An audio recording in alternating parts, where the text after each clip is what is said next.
Okay, right.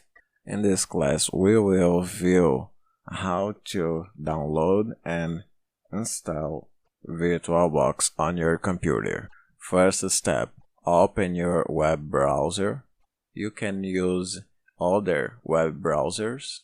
Entry address virtualbox.org. On home page, click Download VirtualBox. In VirtualBox Platform Packages, select the package of your operating system. In this case, I will download OS X hosts.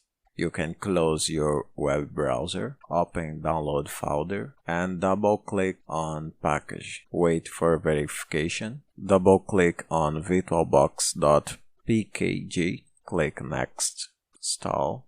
Enter your password. Okay, now we're installing VirtualBox on your computer. This installation is very quick. Okay, nice. Installation successful. Click Close, move to Trash, and okay. In my Launchpad, VirtualBox is already for use. In next class, we're gonna download and install extensions package. See you in the next class.